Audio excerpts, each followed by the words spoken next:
There are some on the right who think that President Trump hasn't done enough to stop the flow of illegal immigration. There are some on the right who think that Trump hasn't done enough to speed the withdrawal and return of American troops from abroad. There are some on the right who believe Trump hasn't done enough to reduce the size of government. There are some on the right who believe Trump didn't do enough to slow the spread of COVID-19. Conversely, there are some on the right who believe Trump did too much to try to slow the spread of the disease at the expense of American jobs. Of course, there are some on the right who are paid professional never-Trumpers, those grifters' opinions we don't need to give any credence to. What the right needs to know. I write today, however, as we head to the 4th of July weekend, to reach out to those on the right who believe that Trump hasn't done enough on their pet policy of choice.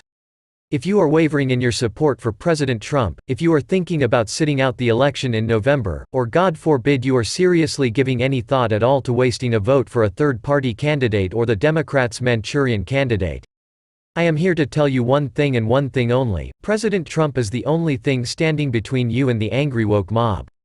Over the last few weeks, we watched as Democratic governors, Democratic mayors and the corporate media have fanned the flames of hate and division. We watched as what was supposed to be peaceful protests about the death of George Floyd morphed into violence and looting. As a national conversation about police tactics became a partisan political hammer used to try to damage the president and his supporters. We watched as demands to remove statues of Confederate generals escalated in demands to remove statues of Columbus that now insanely include demands to remove statues of Washington, Ulysses Grant, and even Abraham Lincoln. The angry woke mob. Instead of a serious look at what reforms police departments could take that would improve the health and safety of the communities they represent, we are instead treated to cancel culture on steroids. With everything and everyone from pancake syrup to classic movies to episodes of The Golden Girls wearing mud masks subject to the never-ending demands of the woke mob for justice. I believe that President Trump's first term is an unqualified success. He has far exceeded the lofty expectations I had for his presidency. However, I understand that there are some on the right who aren't so enthusiastic. Now is not the time to turn the White House over to the Democrats.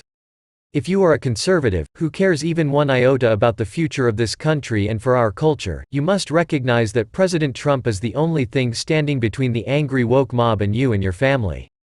What a Biden win would mean. If Joe Biden wins in November, it is likely his coattails will bring Democrats control of the U.S. Senate and an even larger majority in the House. We simply cannot let this happen. Joe Biden's presidency would look much like his campaign has looked like so far, a rambling mess with the real decisions made not by Biden but by the regressive left wing of the Democratic Party that holds sway over him. A Biden win in November would give Democrats an almost unfettered ability to remake this country. We aren't simply talking about healthcare and taxes, we are talking about a fundamental reordering of the American culture. We are in the midst of a full-blown culture war. One that will decide what our America looks like for generations to come. It is time for conservatives to recognize the stakes and prevent Democrats from taking the last thing that stands in their way: the White House.